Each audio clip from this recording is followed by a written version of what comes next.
Good morning बच्चों। एक बार फिर से आपका स्वागत है हमारे अपने YouTube channel the space academy में। आज हम बात करेंगे आपसे सोशल साइंस के 8 चैप्टर के बारे में।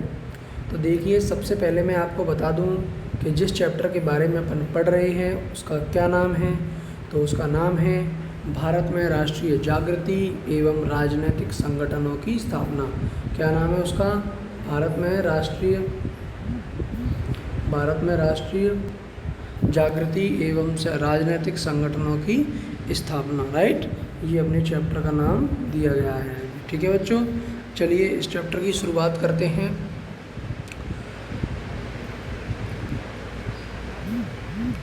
सही विकल्प चुनकर लिखिए। देखिए, सबसे पहले मैं आपको बता दूं कि इस चैप्टर के जो विकल्प दिए गए हैं, मतलब कि जो ओटी टाइप क्वेश्चन हैं, उनके बारे में अपन सबसे पहले पढ़ेंगे। तो सबसे पहला जो क्वेश्चन है वो देखेंगे कौन सा है। राइट, सबसे पहला जो क्वेश्चन है वो है अपना, कांग्रेस के प्रथम अधिवेशन के अध्यक्ष कौन थे? तो कांग्रेस के प्रथम अधिवेशन के जो अध्यक्ष थे वो थे अपने चौथे नंबर का ऑप्शन देखिए, ये रहा, ये दिया है आपको, व्योमेश चंद्र बनर्जी। तो ये जो है कांग्रेस के प्रथम अधिवेशन के अध्यक्ष थे। राइट, ठीक है बच्चों, इसे बिल्कुल ध्यान से नोट करें।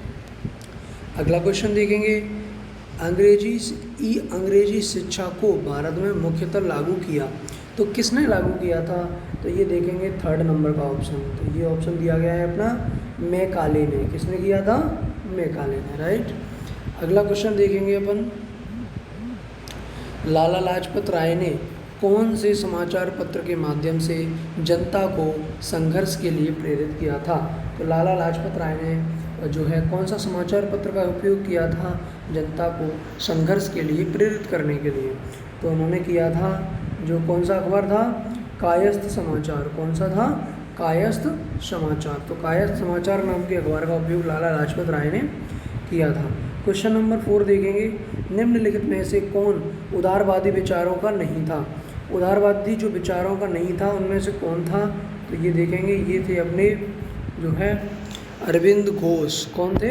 अरविंद घोष, ये दिया है। राइट, तो ये अपने उदारवादी विचारों के नहीं थे। राइट, अगला क्वेश्चन देखेंगे, स्वतंत्रता मेरा जन्मसिद्ध अधिकार है और मैं इसे लेकर रहूँगा। यह कथन किसने कहा था बच्चों, बताओ जरा। क्या आपको पता था इसका आंसर पहले से? नहीं पता था? चलिए देखते हैं अपन। तो ये कहा था बाल गंगाधर तिलक ने। ये किसने कहा था? बाल गंगाधर तिलक ने। राइट, इसका अगला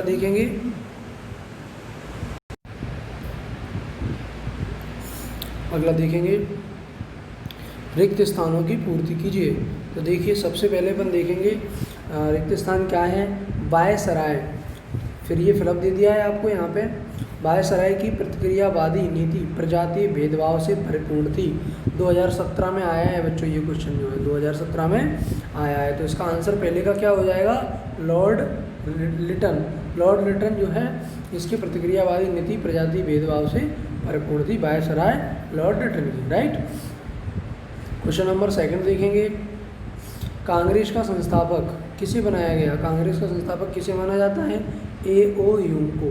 कांग्रेस का संस्थापक किसे माना जाता है? A.O. ह्यूम को। वंदे मातरम की रचना, ये देखिए, ये दिया है, वंदे मातरम की रचना किसने की थी बच्चों? ये की थी अपने बंकिम चंद्र चटर्जी ने। ये दिया है आंसर। ठीक है, उसके बाद क्वेश्चन नंबर 4 देखेंगे, 1883 में इंडियन एसोसिएशन का राष्ट्रीय सम्मेलन कहाँ बुलाया गया था? तो ये अपना आंसर आ जाएगा कोलकाता में। तो ये अपने सारे आंसर आप लोगों ने नोट कर लिए, इन्हें बिल्कुल अच्छे तरीके से आप देख लें क्योंकि फिलअप ये कंप्लीट हो चुके हैं। उसके बाद अपन आगे बढ़ते हैं, ये आती हैं अपनी मैचिंग। तो देखिए, मैचिंग में अपन बात करेंगे, सबसे पहले अपन बात करेंगे राजा राम मोहन राय। तो ये राजा राम मोहन राय जो है ब्राह्मण समाज के थे, ये इसकी जुड़ी इससे मिल जाएगी। राइट, उसके बाद अपन बात करेंगे ज्योतिबा फुले। तो ज्योतिबा फुले जो है सत्यशोधक समाज से मिलेंगे। ठीक है, उसके बाद अपन बात करेंगे स्वामी दयानंद सरस्वती। तो स्वामी दयानंद सरस्वती आर्य समाज से मैच होंगे। राइट, उसके बाद अपन बात करेंगे स्वामी विवेकानंद। तो स्वामी विवेकानंद अपनी बात करेंगे खा से। उसके बाद अपने देवेंद्रनाथ टैगोर हैं, जो कि अपने जो है तत्वबोधनी समाज से करेंगे। राइट, ये स्वामी विवेकानंद वाली जोड़ी को देखो 2014 में पूछा भी गया है। राइट, चलिए उसके बाद अपन आगे बढ़ते हैं।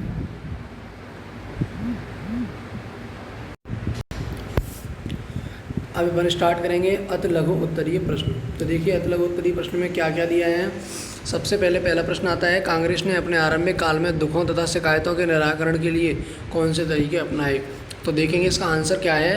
कांग्रेस ने अपने आरंभिक काल में दुखों तथा शिकायतों के निराकरण के लिए निम्नलिखित तरीके अपनाए। नंबर 1, भारतीय राजनीतिज्ञों और नेताओं को एक राष्ट्र मंच पर एकत्रित करना, जो व्यक्ति राष्ट्र हित के कार्यों में लगे हों उनसे संपर्क करना, प्रांतीयता, जातिवाद तथा संकीर्ण धार्मिक भावनाओं का परित्याग कर राष्ट्रीय एकता का विकास करना। ठीक है। चौथा पॉइंट आता है बेटा, जनता की मूल समस्याओं पर विचार कर सरकार तक पहुंचाना, मतलब जनता की जो मेन समस्याएं हैं उन पर विचार करें और उन्हें सरकार तक पहुंचाया जाए। तो इन्होंने जो है आरंभिक काल में दुखों और शिकायतों के निराकरण के लिए ये वाले तरीके इन्होंने कांग्रेस ने अपनाए थे। क्वेश्चन नंबर 2 आता है, उग्र राष्ट्रवादी विचारधारा के प्रमुख नेताओं के नाम लिखिए। उग्र राष्ट्रवादी विचारधारा, ठीक है। तो उग्र राष्ट्रवादी विचारधारा के जो प्रमुख नेता थे वो थे लाला लाजपत राय, बाल गंगाधर तिलक, बिपिन चंद्र पाल, अरविंद घोष। ये जो है उग्र राष्ट्रवादी विचारधारा के नेता थे। ये क्वेश्चन 2016 में पूछा गया है। तो अगर आप इस क्वेश्चन को ज़्यादा इम्पोर्टेंट समझकर याद करें तो वो आपके लिए बहुत ही अच्छा और बहुत ही सहज रहेगा, क्योंकि ये प्रश्न आपसे दोबारा भी पूछा जा सकता है। चलिए आगे बढ़ते हैं नेक्स्ट क्वेश्चन की तरफ। ये दिया है, बहिष्कार का अर्थ क्या है। तो देखिए ये बहिष्कार का अर्थ क्या होता है। बहिष्कार का अर्थ केवल विदेशी वस्तुओं के बहिष्कार से नहीं होता है, तथा इसका व्यापक अर्थ है सरकारी सेवाओं, प्रतिष्ठानों तथा उपाधियों का बहिष्कार था। बहिष्कार का अर्थ क्या होता है, किसी चीज़ को त्याग देना, किसी चीज़ को त्याग कर देना। जैसे अपनी चीन से अभी लड़ाई हो जाए तो अपन क्या करते हैं, चीन का सामान खरीदना बंद कर देते हैं। तो इसके कहते हैं हमने चीनी सामान का बहिष्कार कर दिया। तो जिस चीज़ से हमें नफ़रत हो जाती है हम उसका बहिष्कार कर देते हैं, और उस बहिष्कार में उस चीज़ों, उनकी बनी हुई चीज़ों को खरीदना बंद कर देते हैं, उसे अपन बहिष्कार का नाम देते हैं। राइट, ठीक है बच्चों। उसके बाद अपन देखेंगे क्वेश्चन नंबर 4, लॉर्ड कर्जन ने शासन की कौन सी नीति अपनाई। ये क्वेश्चन 2018 में पूछा गया है, इसलिए इस क्वेश्चन को बहुत अच्छे तरीके से आप लोग याद करें। देखिए, तो लॉर्ड कर्जन ने 1905 में फूट डालो और शासन करो की नीति का अनुसरण करते हुए बंगाल को 2 भागों में विभाजित कर दिया। मतलब फूट डालो और शासन करो का अर्थ जानते हो क्या होता है। मतलब ये है कि जनता में आपस में लड़ाई करवा दो और शासन करते रहो। जातिगत राजनीति जिस तरीके से की जाती है उस तरीके से आपस में जनता को भिड़ा डालो और उसके बाद खुद शासन करते रहो। तो इन्होंने इस तरीके को अपनाया। तो बंगाल को इन्होंने 2 भागों में बांट दिया। उसने बंगाल की जनता की एकता को आघात पहुंचाने और वहां के हिंदुओं में और मुसलमानों में सदैव के लिए फूट डालने के उद्देश्य से विभाजन का कुटिल षड्यंत्र रचा, जिसे बंगाल में विस्फोट की स्थिति उत्पन्न हो गई। राजनेताओं के द्वारा किसी भी क्षेत्र में चुनाव जीतने के लिए या शासन करने के लिए उन्होंने सिर्फ और सिर्फ जनता को आपस में भिड़ा दिया और फूट डालकर शासन करते रहे। तो ये लॉर्ड कर्जन ने शासन की फूट डालो और शासन करो की नीति का अनुसरण किया। उसके बाद अपन बात करेंगे क्वेश्चन नंबर 5 की, भारतीय राष्ट्रीय कांग्रेस की स्थापना ह्यूम ने किन उद्देश्यों को लेकर की थी। अभी मैंने आपको ऑब्जेक्टिव टाइप क्वेश्चन में बताया था कि कांग्रेस की स्थापना किसने की, तो ये A.O. ह्यूम ने की थी। लेकिन किस उद्देश्य से की थी, क्या उद्देश्य था। अपन किसी चीज़ को बनाते हैं तो उसका कोई ना कोई उद्देश्य होता है। तो देखेंगे अपन कांग्रेस की स्थापना का क्या उद्देश्य था। इतिहासकारों के अनुसार ह्यूम और उनके साथियों ने अंग्रेजी सरकार के इशारे पर ब्रिटिश साम्राज्य की सुरक्षा कवच के रूप में कांग्रेस की स्थापना की। ठीक है, मतलब इतिहासकार जो थे उन्होंने पता लगाया कि ह्यूम ने और उनके साथियों ने अंग्रेजी सरकार के इशारे पर, मतलब किसके कहने पर, अंग्रेजी सरकार के इशारे पर ब्रिटिश साम्राज्य की सुरक्षा कवच के रूप में, मतलब कि ब्रिटिश साम्राज्य को सुरक्षा देने के लिए उन्होंने कांग्रेस की स्थापना की। ह्यूम नहीं चाहते थे कि सरकार के असंतोष से नाराज जनता हिंसा का मार्ग अपनाए, अतः वे जनता को हिंसा के मार्ग की अपेक्षा वैधानिक मार्ग अपनाने के लिए प्रेरित करना चाहते थे। ह्यूम का विचार था कि अंग्रेजी सरकार और भारतीय जनता के बीच एक कड़ी होनी चाहिए, अतः उन्होंने कांग्रेस की स्थापना की। ये आपको समझ में आ गया होगा बच्चों। उसके बाद अपन बात करेंगे कांग्रेस की प्रथम अधिवेशन में कितने प्रतिनिधियों ने भाग लिया। तो कांग्रेस का जो प्रथम अधिवेशन हुआ था उनमें कितने प्रतिनिधियों ने भाग लिया था, ये थे अपने देखेंगे उत्तर देखेंगे इसका क्वेश्चन नंबर 6 का। कांग्रेस के प्रथम अधिवेशन में 72 प्रतिनिधियों ने भाग लिया। कांग्रेस के इस प्रथम अधिवेशन के अध्यक्ष व्योमेश चंद्र बनर्जी थे। इसके प्रथम अध्यक्ष कौन थे?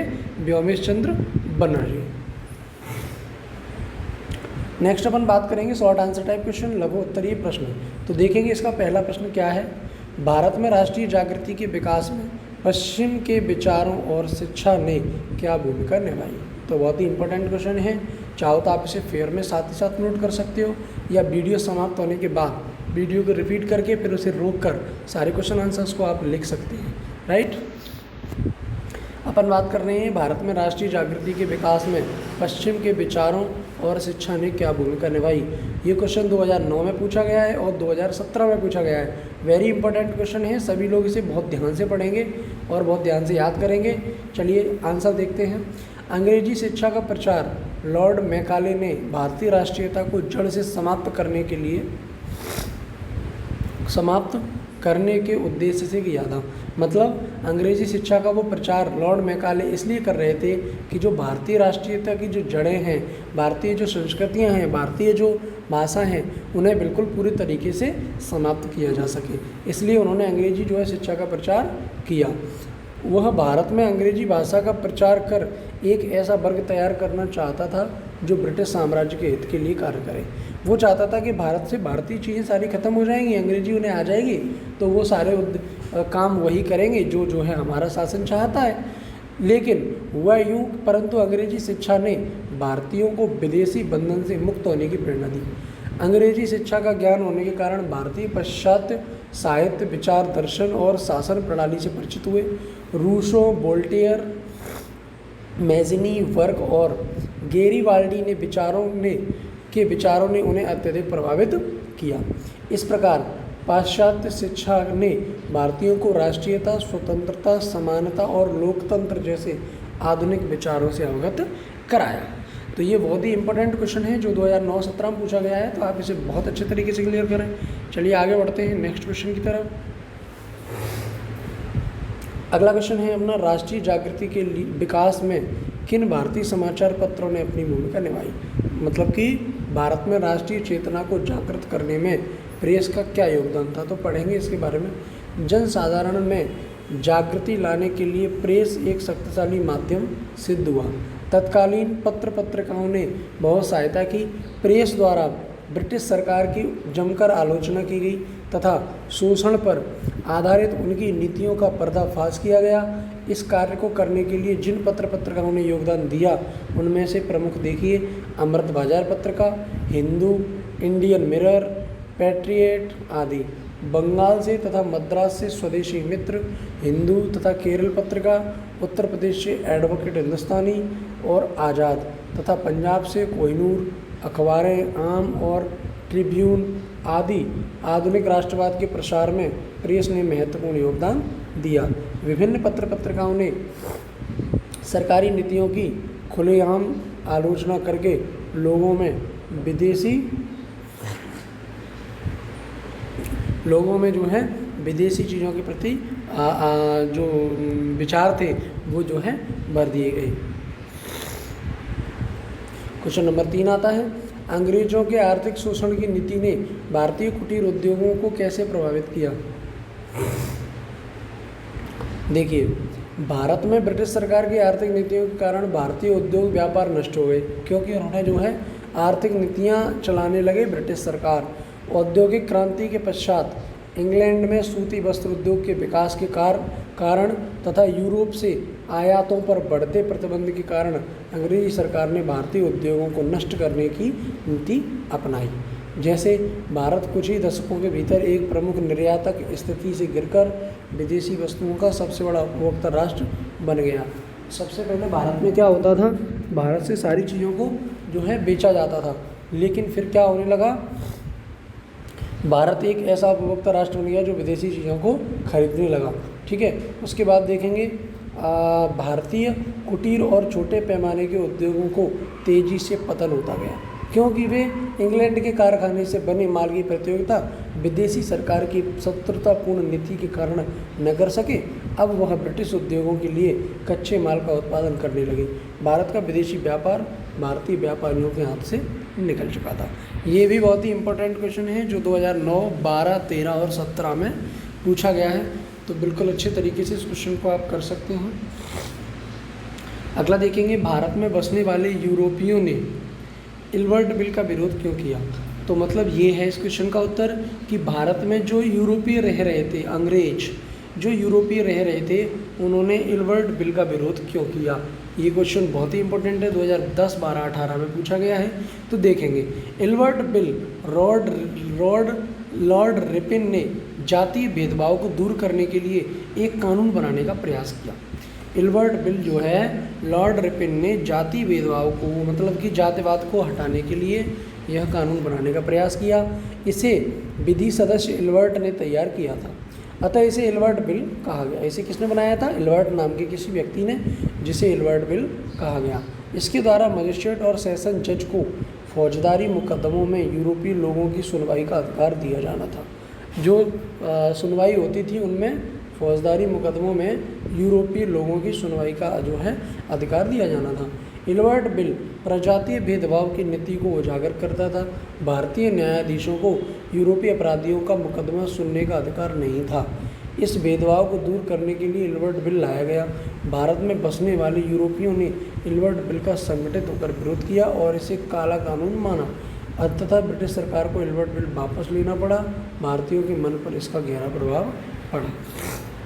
देखिए, इसका आंसर मैं बताता हूँ आपको। जैसे पहले क्या आता था, जो अपने यहाँ यूरोपीय लोग रहते थे, तो जो जज होता था, तो इन्हें भारतीयों को जो है यूरोपियों की सज़ा, मुकदमा, केस, सुनवाई की कोई भी इजाज़त नहीं होती थी। इसलिए इल्बर्ट बिल लाया गया।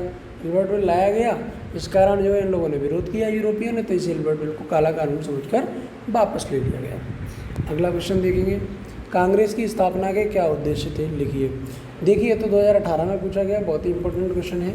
तो सबसे पहले अपन देखेंगे, कांग्रेस के प्रथम अध्यक्ष व्योमेश चंद्र बनर्जी ने भारतीय राष्ट्रीय कांग्रेस के प्रथम अधिवेशन 1885 में निम्न उद्देश्य बनाए।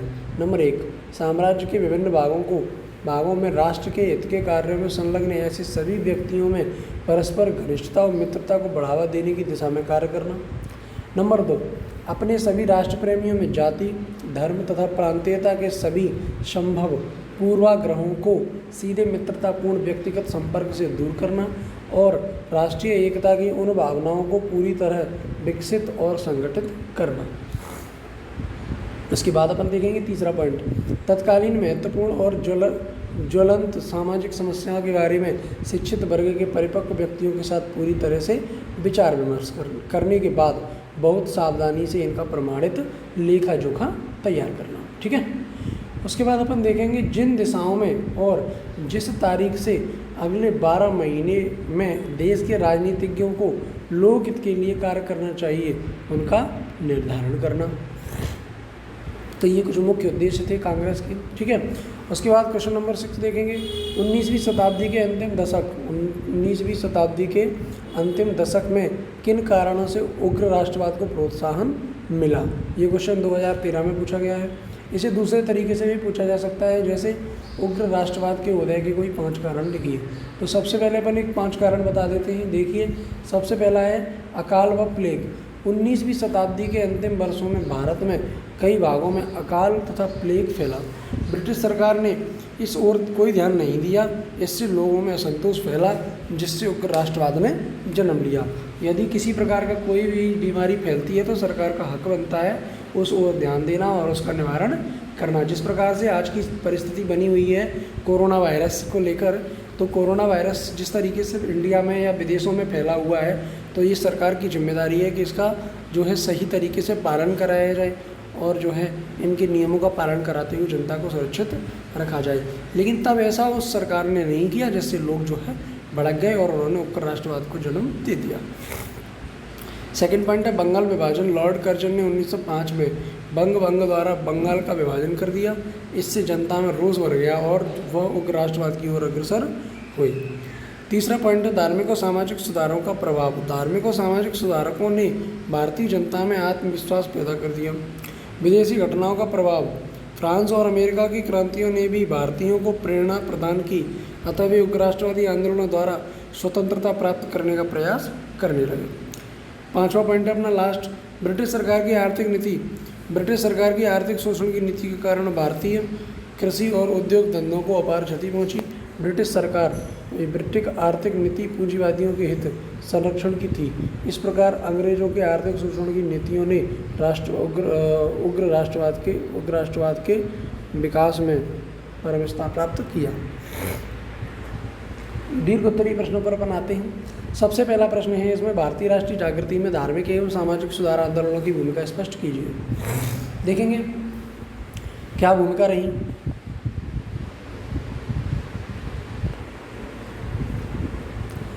भारतीय राष्ट्रीय जागृति में धार्मिक एवं सामाजिक सुधार आंदोलनों की भूमिका। धार्मिक एवं सामाजिक सुधार आंदोलनों ने राष्ट्रवाद के विकास में महत्वपूर्ण भूमिका निभाई। इन सुधार आंदोलनों के प्रणेता राजनीतिक जागृति के पथ प्रदर्शक बने। इस आंदोलन ने भारतीयों के हृदय में भारतीय संस्कृति के प्रति सम्मान की भावना उत्पन्न की। सामाजिक और धार्मिक सुधार आंदोलन के प्रणेता राजा राम मोहन राय, स्वामी दयानंद सरस्वती, रामकृष्ण परमहंस, स्वामी विवेकानंद, श्रीमती एनी बेसेंट आदि ने भारतीयों के स्वधर्म, स्वदेशी और स्वराज्य की भावना जागृत की। नेक्स्ट पैराग्राफ देखेंगे। 19वीं शताब्दी के आंदोलन मूल रूप से सामाजिक और धार्मिक थे तथा उनमें राष्ट्रीयता की भावनाओं का समावेश था। स्वामी दयानंद सरस्वती के आर्य समाज, स्वामी विवेकानंद के रामकृष्ण मिशन के अतिरिक्त ऐसे कई आंदोलन, संप्रदाय और व्यक्ति हुए जिन्होंने समाज में चेतना जगाई। मुसलमानों में अलीगढ़ और देवबंद आंदोलन, सिखों में सिंध सभा और गुरुद्वारा सुधार आंदोलन और थियोसोफिकल सोसाइटी ने भारतीय समाज और चिंतन को बदल डाला। इस प्रकार भारत में सुधार आंदोलनों ने राष्ट्रवाद के उत्थान में बहुत बड़ा योगदान दिया। उनके प्रभावों से लोगों में एकता उत्पन्न हुई और उन्होंने धर्मनिरपेक्ष तथा राष्ट्रीय दृष्टिकोण अपनाना शुरू कर दिया। फलस्वरूप लोग जातिवाद और संकुलित दृष्टिकोण छोड़ने लगे। इन आंदोलनों ने लोगों में एकता की भावना का संचार किया तथा सहयोग एवं भाईचारे को बढ़ावा दिया। सुधार आंदोलनों ने सामाजिक बुराइयों को राष्ट्रीय स्तर पर उजागर किया, न कि संप्रदाय के आधार पर, ठीक है, न कि संप्रदाय के आधार पर नहीं किया, राष्ट्रीय स्तर पर उजागर किया। अतः लोगों में राष्ट्रवाद की भावना जागृत होनी स्वाभाविक थी। चलिए, अभी तक अगर ये क्वेश्चन अगर आपको किसी प्रकार की कोई भी समस्या दे रहे हैं तो आप डायरेक्ट कमेंट बॉक्स में बता सकती हैं। बाकी ये बहुत ही मोस्ट इंपॉर्टेंट चैप्टर है जो कि परीक्षा में बहुत ही महत्वपूर्णता के साथ पूछा जाता है, तो आप इस पर अच्छे से फोकस करके इसे याद करें। क्वेश्चन नंबर 2 देखेंगे। भारतीय राष्ट्रीय कांग्रेस की स्थापना के लिए उत्तरदायी कारणों का विवरण दीजिए। तो देखिए, भारतीय राष्ट्रीय कांग्रेस की स्थापना के कारण। कांग्रेस की स्थापना AOU ने सन 1885 में की। राम सेवानिवृत्त एक सरकारी अधिकारी था।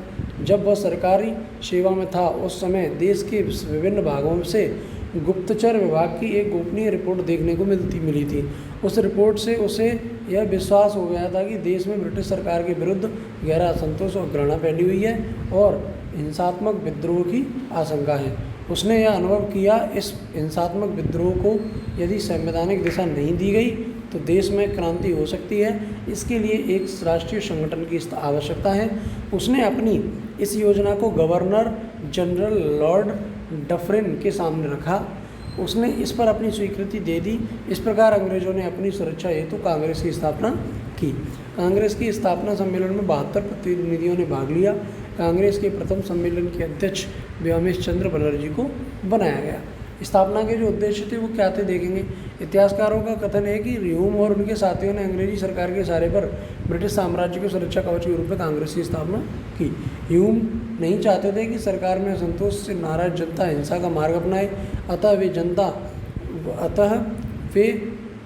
जनता को हिंसा के मार्ग की अपेक्षा वैधानिक मार्ग अपनाने के लिए प्रेरित करना चाहते थे। संवैधानिक मार्ग से आशय है प्रार्थना पत्रों और प्रतिनिधि मंडलों के माध्यम से ब्रिटिश सरकार को प्रभावित कर अपनी मांगें पूरी करवाना। अगला पैराग्राफ है, कांग्रेस के नेताओं ने कांग्रेस की स्थापना में ह्यूम का नेतृत्व स्वीकार किया क्योंकि वे तत्कालीन परिस्थितियों में ब्रिटिश सरकार के साथ खड़ा संघर्ष करने की स्थिति में नहीं थे। वे ब्रिटिश संरक्षण में कांग्रेस की स्थापना के विचार को लाभदायक मानते थे और ह्यूम के विचारों से सहमत थे। व्यावहारिकता इसी में थी कि वे एक मंच तैयार करने में ह्यूम को सहयोग प्रदान करें जहां देश की समस्याओं पर विचार विमर्श हो सके। अगला टॉपिक देखेंगे, कांग्रेस की स्थापना के लिए उस समय की राष्ट्रवादी हलचलें, देशभक्ति की भावना, विभिन्न वर्गों में व्याप्त बेचैनी, ब्रिटेन की उत्तरवादी पार्टी से भारतीयों को निराश एवं विभिन्न राजनीतिक संगठनों द्वारा एक केंद्रव्यापी संगठन की आवश्यकता महत्वपूर्ण कारण थी। इसलिए कुछ विद्वान हमें राष्ट्रीय चेतना की अभिव्यक्ति मानते हैं। क्वेश्चन नंबर 3 देखेंगे जो 2016 में पूछा गया है। उदारवादी दल की कार्यविधि उग्र राष्ट्रवादी दल की कार्यविधि से किस प्रकार भिन्न थी? तो देखेंगे ये दो है किस प्रकार। उदारवादी अंग्रेजी शासन के अधीन रहकर अंग्रेजी सुधारों के पक्ष में थे, जबकि उग्र राष्ट्रवादी दल वाले यह समझते थे कि देश आर्थिक क्षेत्र में तब तक प्रगति नहीं कर सकता जब तक यहाँ अंग्रेजी साम्राज्य का अंत नहीं हो जाता। उदारवादी दल शांतिमय और संवैधानिक रास्ता अपनाकर उद्देश्य की प्राप्ति के पक्ष में था, जबकि उग्र राष्ट्रवादी दल वाले क्रांतिकारी तथा राष्ट्र शक्ति के प्रयोग से अपना उद्देश्य प्राप्त करना चाहते थे। उदारवादी दल बालों के प्रति सरकार का रुख उदार था, जबकि उग्र राष्ट्रवादी दल के प्रति सरकार का रुख कठोर एवं शत्रुतापूर्ण था। नरम दल के नेताओं दादा भाई नौरोजी, गोपाल कृष्ण गोखले, सुरेंद्रनाथ बनर्जी को सरकार ने कभी बंद नहीं किया, जबकि गरम दल के नेताओं लाला लाजपत राय, बाल गंगाधर तिलक, विपिन चंद्र पाल आदि को उनके बाद अनेक बार जेल भेजा गया।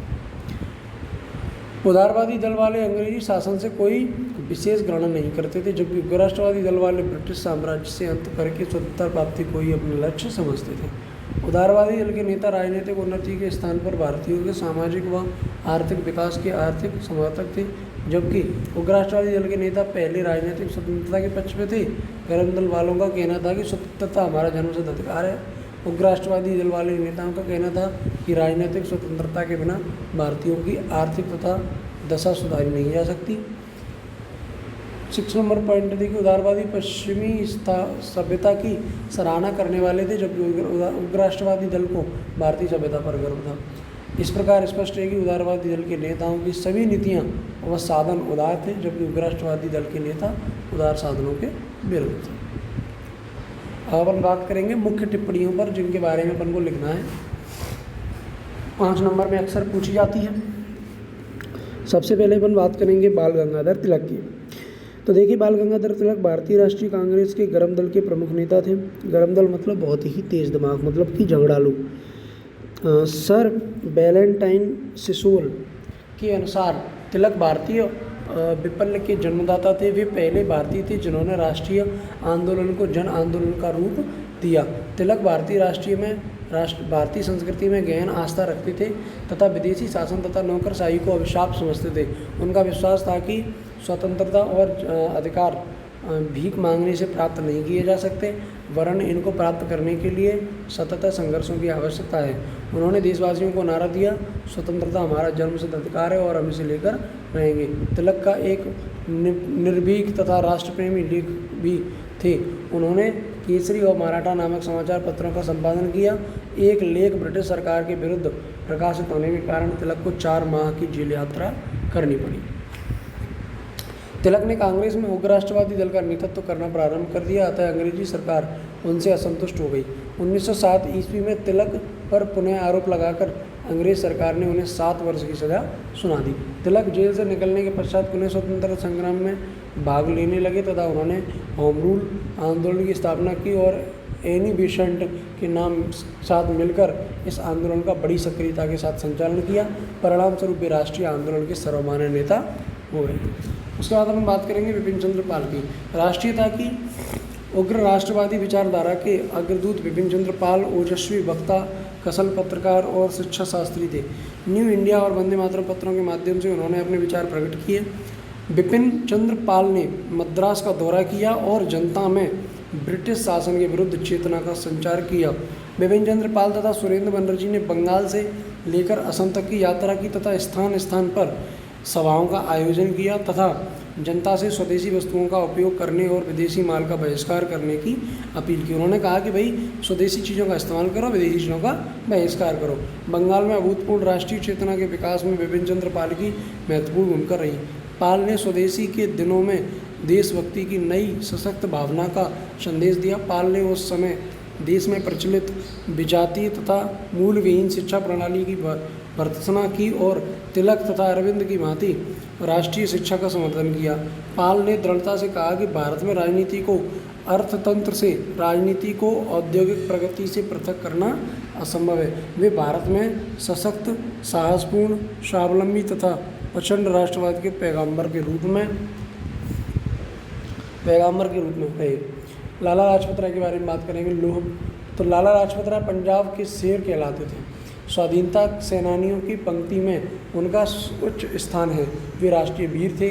पक्के राष्ट्रवादी, समाज सुधारक तथा स्वाधीनता के निर्भीक योद्धा के रूप में वे संपूर्ण देश की प्रशंसा तथा प्रेम पात्र बने थे। उनका जन्म 1865 ईस्वी की लुधियाना जिले में स्थित जगरांव में हुआ था। सन 1905 में ईस्वी में उन्होंने देश की राजनीति में सक्रिय भाग लेना शुरू किया। वे गरम दल के नेता रहे। उन्होंने बंगाल में विभाजन का बहुत विरोध किया। उन्होंने कायस्थ समाचार के माध्यम से जनता को संघर्ष के लिए प्रेरित किया। उन्होंने पंजाब केसरी, पंजाबी, वंदे मातरम उर्दू में और द पीपल्स इन 3 समाचार पत्रों की स्थापना की और उन्होंने उनके द्वारा स्वराज का संदेश फैलाया। तो उन्होंने 1916 में अमेरिका में यंग इंडिया नामक पुस्तक लिखी। उसमें उन्होंने भारतीय राष्ट्रीय आंदोलन की व्याख्या प्रस्तुत की। उन्होंने अपने ओजस्वी भाषणों और लेखों द्वारा जनता में महान जागृति उत्पन्न की। वे समाजवादी और पूंजीवादी तथा आर्थिक शोषण के सशक्त विरुद्ध थे। वे किसानों तथा श्रमिकों की उन्नति चाहते थे। सन 1907 में उन्होंने सरदार अजीत सिंह से मिलकर कोलोनाइजेशन बिल के विरुद्ध आंदोलन चलाया। इस आंदोलन में ब्रिटिश सरकार ने आतंकित हो उठी और उन्होंने इन दोनों देशभक्तों को बिना मुकदमा चलाए 6 माह के लिए देश से निर्वासित का दंड देकर मांडले बर्मा की जेल में बंद कर दिया। 18 नवंबर 1907 को वे जेल से छूटकर लाहौर पहुंचे। वहां उनका भव्य स्वागत किया गया। लाला लाजपत राय राष्ट्रीय शिक्षा, स्वदेशी विचार और विदेशी कपड़े के बहिष्कार, निष्क्रिय प्रतिरोध तथा संवैधानिक आंदोलन के समर्थक थे। उन्होंने असहयोग आंदोलन में आगे बढ़कर काम किया। उनको सन 1920 में कोलकाता के कांग्रेस के अधिवेशन में सभापति चुना गया। असहयोग आंदोलन में उनको गिरफ्तार कर लिया गया। जेल से छूटने के बाद वे तिलक के स्वराज दल के रूप में सम्मिलित हो गए। उसके बाद सन 1928 ईस्वी में उन्होंने साइमन कमीशन का विरोध किया और लाहौर में एक जुलूस निकाला। पुलिस अधिकारी सैंडर्स ने उन पर बड़े घातक लाठी प्रहार किए, जिसके कारण 17 नवंबर सन 1928 ईस्वी को उनका स्वर्गवास हो गया। ऐसे महान देशभक्त, शिक्षा शास्त्री, ओजस्वी वक्ता और उच्च कोटि के साहित्यकार की मृत्यु से सारे देश में शोक छा गया। तो देखिए बच्चों, आज का चैप्टर यहीं समाप्त होता है। आज हमने जो बात की वो 8 चैप्टर सोशल साइंस के बारे में बात की। अच्छा, इतना ही परीक्षा के लिए काफ़ी नहीं है। कुछ क्वेश्चंस ऐसे हैं जो आपको लगता है कि बाहर से आ जाते हैं। तो देखिए, इस चैप्टर के अंत में हमने कुछ क्वेश्चंस को जोड़ा है, जो कि आपको अगर लगे कि कोई क्वेश्चन बाहर से आया है तो ये जो चैप्टर जुड़ा है उस चैप्टर को जब आप पढ़ोगे उसके बाद आपका एक भी प्रश्न जो है इस परीक्षा में और इस सब्जेक्ट में और इस चैप्टर में बाहर से नहीं आएगा। तो चलिए कुछ इंपॉर्टेंट क्वेश्चन को भी देख लेते हैं। अन्य परीक्षा उपयोगी प्रश्न, मतलब परीक्षा के लिए और भी महत्वपूर्ण प्रश्नों का संग्रह दिया गया है। देखेंगे इन क्वेश्चनों को भी। पहला क्वेश्चन है ऑब्जेक्टिव टाइप, भारत से धन निष्कासन और उनके कारण उत्पन्न कुप्रभावों से किसने परिचित कराया? तो ये किसने कराया भाई? दादा भाई नौरोजी ने। इंडियन लीग की स्थापना कब हुई? 1875 में। राष्ट्रीय आंदोलन का उग्र राष्ट्रवादी स्वरूप सर्वप्रथम किस राज्य में परिचित हुआ? महाराष्ट्र में। ये अपने खालिस्तान दिए गए हैं, इन्हें आप फिल करने। पहले का आंसर नीचे, दूसरे का भी आंसर नीचे दिया है। सत्य दिए गए हैं, इन सत्य को भी आप कर सकते हैं। देखिए 1867 ईस्वी में मुंबई में प्रार्थना समाज की स्थापना हुई, तो ये जो है सत्य है।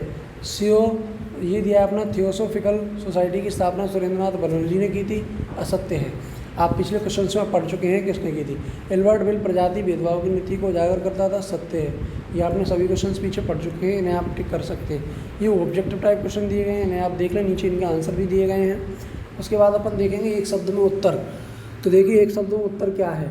कांग्रेस के प्रथम अध्यक्ष कौन थे? व्योमेश चंद्र बनर्जी। बंगाल की विभाजन कब और किसके द्वारा किया गया? इसका विभाजन 20 जुलाई 1905 को लॉर्ड कर्जन द्वारा किया गया। स्वराज्य हमारा जन्मसिद्ध अधिकार है और अभी से लेकर रहेंगे, यह कथन किसने कहा भाई?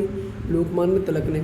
उसके बाद अपन बात करेंगे किस नाटक में नील बागान के मजदूरों पर हो रहे अत्याचारों दुखों को उजागर किया गया था? तो नील दर्पण। महाराष्ट्र में गणपति उत्सव को कब और किसने सार्वजनिक रूप से प्रदान किया?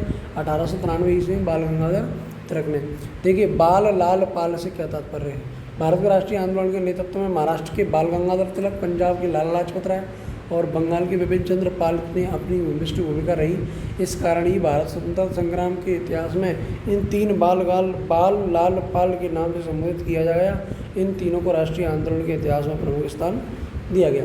कांग्रेस की स्थापना कब और किसने की? कांग्रेस की स्थापना 1885 में ए.ओ. ह्यूम ने की थी। राष्ट्रीय शिक्षा परिषद की स्थापना क्यों की? अंग्रेजी शिक्षा भारतीयों के बौद्धिक विकास को अवरुद्ध करती, इसलिए राष्ट्रवादियों ने राष्ट्रीय शिक्षा के कार्यक्रम के माध्यम से भारतीय विद्यार्थियों को ऐसी शिक्षा देना जो देश के हितों को अनुकूल हो। राइट। लघुत्तरी प्रश्नों में देखा है कि 2 प्रश्न। उग्र राष्ट्रवादी आंदोलन का क्या महत्व? उग्र राष्ट्रवादी आंदोलन का महत्व। उग्र राष्ट्रवादियों ने ब्रिटिश सरकार के साथ सहयोग की अपेक्षा निष्क्रिय विरोध की नीति अपनाई। जो आंदोलन केवल शिक्षित वर्ग तक सीमित था, उसे उन्होंने जन आंदोलन में बदल दिया। उग्र राष्ट्रवादियों के आंदोलन का सबसे बड़ा महत्व यह है कि इस आंदोलन में प्रणेताओं ने हिंसा के मार्गों को कभी नहीं अपनाया तथा आंदोलन को प्रभावशाली बनाने के लिए रचनात्मक कार्यक्रम पर विशेष जोर दिया। उन्होंने बहिष्कार में स्वदेशी और राष्ट्रीय शिक्षा जैसे रचनात्मक कार्य आरंभ किए और स्वावलंबन और आत्मनिर्भरता जैसे आंतरिक गुणों के विकास पर बल दिया। उदारवादी कांग्रेस की प्रमुख 5 मांगें देखिए। प्रांतीय केंद्रीय विधानसभाओं में निर्वाचित सदस्यों की संख्या वृद्धि की जाए, प्रशासनिक सेवाओं का भारतीयकरण किया जाए, सेनाएं खर्चे में कमी की जाए, ब्रिटिश साम्राज्य की सुरक्षा का भार भारत पर न डाला जाए, कुटीर उद्योगों तथा तकनीकी शिक्षा पर विस्तार किया जाए। ये बहुत सी मांगें थी, इन्हें आप पढ़ सकते हैं क्लियर। उदारवादियों की प्रमुख उपलब्धियाँ बताइए। तो ये देखिए, कांग्रेस के शैशव काल में राष्ट्रीय संघर्ष के लिए उपयुक्त वातावरण तैयार करना। उन्होंने भारतीयों को देश की समस्याओं पर विचार विमर्श करने के लिए एक मंच। उन्होंने लोगों को बताया कि विदेशी शासन से हमें क्या क्या हानियाँ हो रही हैं। दादा भाई नौरोजी ने भारत से धन निष्कासन कर उनके कारण उत्पन्न कुप्रभावों को लोगों से परिचित कराया। उसके बाद चौथा है, ये चौथे प्रश्न को भी आप अच्छी तरह नोट कर सकते हैं। ये जो है दिया गया है 19वीं शताब्दी के उत्तरार्ध भारत में राष्ट्रीय जागृति के क्या कारण थे। ये आपको पिछले क्वेश्चन में मैं एक्सप्लेन कर चुका हूँ। देखिए, इसके बाद अपन बात करेंगे दीर्घोत्तरी। भारत में राष्ट्रीयता के उदय होने के क्या कारण थे, ये भी आपको मैं पिछले क्वेश्चन में एक्सप्लेन कर चुका हूँ, जिसे आप अच्छी तरह नोट कर लेंगे। ठीक है, आज का वीडियो हम यहीं समाप्त करते हैं। बच्चों, बस आप लोगों से एक रिक्वेस्ट है कि इस जो वीडियो को आप ज़्यादा से ज़्यादा अपने दोस्तों तक, अपनी फेसबुक आईडी पर, व्हाट्सएप आईडी पर, सब तक लोगों तक जो है शेयर करें। लाइक कमेंट जरूर करें, क्योंकि जितसे ज़्यादा आप जितना ऐसे शेयर करेंगे आपकी प्रभुता उतनी बढ़ेगी। और एजुकेशन एक ऐसा विषय है जिसे आप जितना शेयर करेंगे आप अपना नाम उतना एक्सपर्ट में रखेंगे। तो ज़्यादा से ज़्यादा इसे शेयर करें और चैनल को सब्सक्राइब करके रखें, बेल आइकन दबा के रखें, क्योंकि आने वाले मैथमेटिक्स, साइंस, एसएसटी सबके नोट्स आपको वीडियो के माध्यम से ही प्रोवाइड कराए जाएंगे। तब तक के लिए अपन इस वीडियो को यहीं समाप्त करते हैं। तब तक अपना ख्याल रखें और कोरोना वायरस से बचकर रहें, घर पर रहें, सुरक्षित रहें।